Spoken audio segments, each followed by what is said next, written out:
Good morning, friends.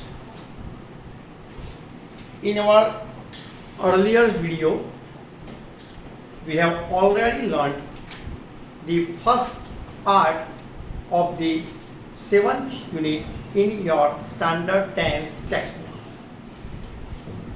In the earlier video, we have discussed about the pre-task which is useful in our examination, and we have started the first part of this unit.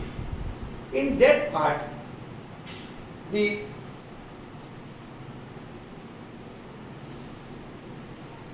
a few paragraphs have been discussed. We were on the page number 80, the last paragraph of the left, on the left side, when Devs went to their advisor Brahaspati to send his own son Kach to learn the Sanjeevani mantra from Shukracharya Daitya Guru. Let us learn more regarding this unit. Brahaspati thought for a while and then said, "Yes, let Kach go." He agreed. He accepted the proposal of the Devs. The Devs called Kach and asked him if he could render them his service. They said, "Go to Shukracharya and be with him as his disciple for as long as is necessary to learn the science of raising the dead." Here, the science of raising the dead એટલે કે મૃત્યુ પામેલાને જન્મ પુનર્જીવિત કરવાનું વિજ્ઞાન તમે જાણી લો. આવી વાત કચ્છને સમજાવીને અને એટલો સમય પાછો ડિસાઇપલ એનો વિદ્યાર્થી બનીને કહેવાનું કચ્છને જણાવવામાં આવ્યું.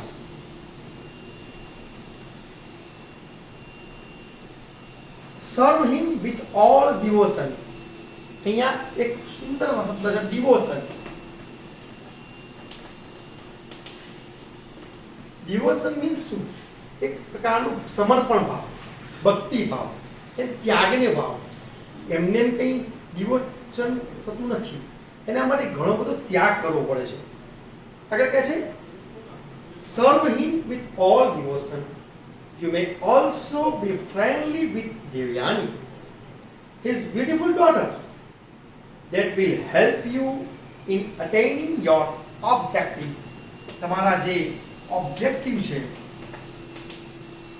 હેતુ જે છે એને એચીવ કરવા માટે કોઈકની હેલ્પની જરૂર પડે તો એ છે દેવયાની. તો દેવયાનીની હેલ્પ તમને મળી રહેશે. આ દેવયાની દૈત્ય ગુરુ શુક્રાચાર્યની પુત્રી છે અને એ દેવયાની તમને ખૂબ મદદ કરશે, આવું કચ્છને જાણ કરવામાં આવી. Kutch promised to do his best to fulfill his mission. એનું જે ધ્યેય હતું મિશન ફૂલફિલ કરવા માટે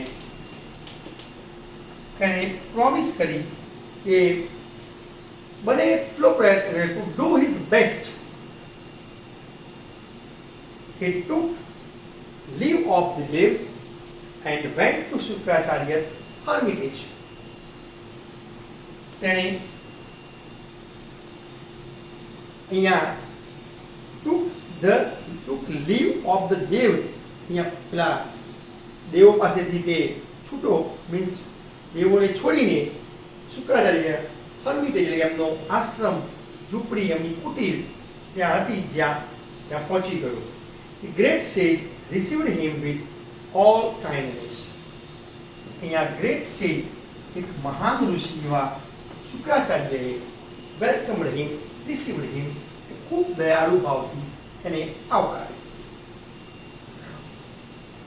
"Oh, great teacher," said Kach, "I am Kach from I am Kach, the son of Brahaspati. હું કોણ છું? બૃહસ્પતિનો દીકરો કચ્છ છું. I want to be your student. I am eager to gain knowledge of Sanjeevani Vidya at your feet. હું તમારા ચરણોમાં રહીને સંજીવની વિદ્યા પ્રાપ્ત કરવા માંગુ છું, ડિસાઇપલ બનવા માંગુ છું, વિદ્યાર્થી બનીને હું તમારા ચરણોમાં રહેવા માંગુ છું. મને તમે સંમતિ આપો, મને તમે પરવાનગી આપો. Are you the son of Brahaspati? આ વાક્યને આપણે ઇન્ડિરેક્ટ કરવું હોય, ઇન્ડિરેક્ટ સ્પીચમાં તો આમ વાક્ય બનશે: શુક્રાચાર્ય asked Kach. શુક્રાચાર્ય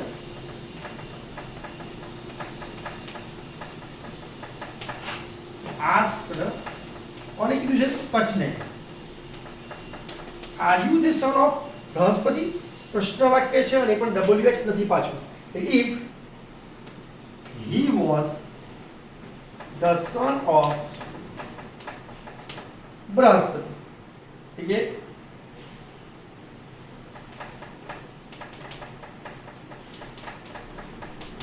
આ રીતે વાક્યને ઇન્ડિરેક્ટમાં તમે ફેરવી શકો છો. આવું વાક્ય ઇન્ડિરેક્ટ સ્પીચમાં પૂછાય, તમે આવો જવાબ પણ બની શકે છે. Are you the son of Brahaspati? If so, what can I teach you that your father can't? બહુ મસ્ત વાક્ય છે. તારા પિતાજી તને ના ભણાવી શકે એવી શું બાબત, કઈ બાબત હું તને ભણાવી શકું? કે છે because Brahaspati was the advisor of the Devas, chief advisor, એટલે કે ખૂબ અંગત સલાહકાર હતા દેવોના, પણ ખૂબ અંગત સલાહકાર હોવાને કારણે એક જ્ઞાન એમની પાસે પણ છે. તો એવી કઈ બાબત છે કે જે એમની પાસે નથી, તું મારી પાસે શીખવા માટે આવ્યો છે? ખૂબ મજાની વાત છે. તો આગળ કહે છે I shall be at your advice from now on, said Kach. I shall be at your advice. You need not do any heavy work here, said Shukracharya. You can help me in my prayers by bringing flowers from the jungle. You can also bring firewood for my sacrificial fire, and you can look after my cows. Take them out for grazing and bring them back when they are fed. તો કયું કામ સોંપ્યું? તો અહીંયા રહેવાનું, રહીને શાંતિથી કે પ્રાર્થનામાં ભાગ લેવાનો, પ્રાર્થના માટે કહે છે મને મદદ કરવાની, અને ફૂલો લઈ આપવાના જંગલમાંથી. પાછું bring me wood my sacrificial fire. sacrificial fire આ એક અગત્યનો શબ્દ છે.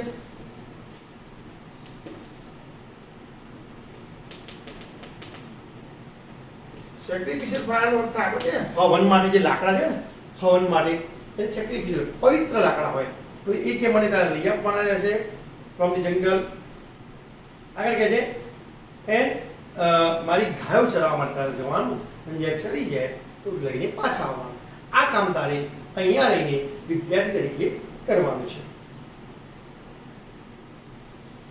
I shall try to do everything to your satisfaction, said Kach. આ શબ્દ મૂળ શબ્દ છે સેટિસ્ફેક્શન. અહીંયા સેટિસ્ફેક્શન શબ્દ છે ને, એ શબ્દની રીતે જોવા જઈએ તો એ નાઉન છે સેટિસ્ફેક્શન, અને એનો વર્બ થાય satisfy.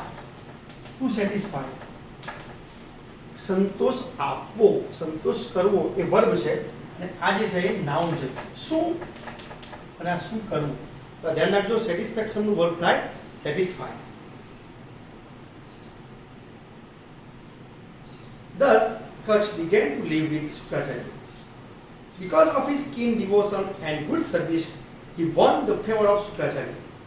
Kach was young, handsome, and very intelligent, and no wonder Devyani fell in love with him at first sight.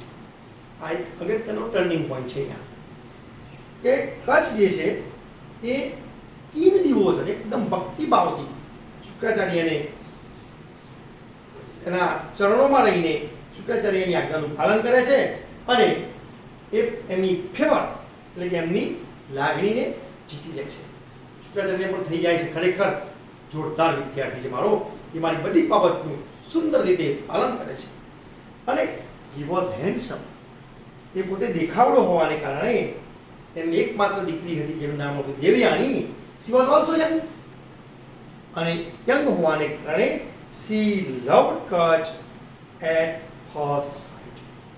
એને કચ્છને જોઈને દેવયાની તેના પ્રેમમાં પડી છે અહીંયા. અને આ એનો ટર્નિંગ પોઈન્ટ આપણને એટલા માટે મળે છે કે કચ્છના કાર્યમાં દેવયાની ખૂબ મદદરૂપ થાય છે. જોઈએ છે આગળ પાઠમાં કેવી રીતે મદદરૂપ થાય છે અને એ કઈ કઈ બાબતોમાં હેલ્પફુલ બને છે એને આપણે ડિટેલમાં જોઈશું. But Kutch was a student and he could not respond to her love. All the same, Kutch liked her and considered her a friend. He gathered flowers and fruits for her and helped her in her household duties. Sometimes they would wander about the jungles and at times they sang and danced together. હવે કચ્છનું તો એકમાત્ર ધ્યેય હતું, એનું mission શું હતું ભાઈ? એ શુક્રાચાર્ય પાસેથી સંજીવની મંત્ર શીખવું. હવે એ ખબર હતી એને, અને એ પોતે એ પણ જાણતો હતો કે હું શુક્રાચાર્યનો વિદ્યાર્થી છું, હું એમની દીકરીના પ્રેમમાં પડી શકું નહીં. પણ એમની દીકરીને કચ્છ ફ્રેન્ડ બનાવી દે છે. ફ્રેન્ડ બનાવે છે ત્યારે દેવયાનીને પોતાની રીતે મદદરૂપ થાય છે. એને ઘણી બધી બાબતોમાં લખે છે કે હાઉસહોલ્ડ ડ્યુટીઝ, ઘરની બધી કામકાજમાં પણ જે જરૂરિયાતોમાં પણ કચ્છ દેવયાનીને મદદરૂપ થાય છે. પછી ખૂબ ગાઢ મિત્રો બની જાય છે, બંને સાથે વોન્ડરિંગ કરે છે, એટલે કે ફરે છે અને એ છે જંગલોમાં જાય, ફૂલો વીણવા જાય અને સાથે ડાન્સ પણ કરે, નૃત્ય પણ કરે. આમ એકબીજાની ખૂબ નજીક આવી જાય છે, નિકટતા અનુભવે છે. જોઈએ આગળ શું થાય છે. In course of time, the Asurs found out why Kutch was staying with Shukracharya. They did not want the secret of reviving dead people to be known to the devas, and therefore they decided to remove Kutch from Shukracharya's hermitage for good. That could not be done by killing him. That could only be done by killing him. Here you can understand the demons, that means the Asurs, others, when they realized that Kutch stayed with Shukracharya just only to get the Sanjeevani mantra, and it is not good for their side. That means Asurs did not want to learn Kutch to teach him the Sanjeevani mantra.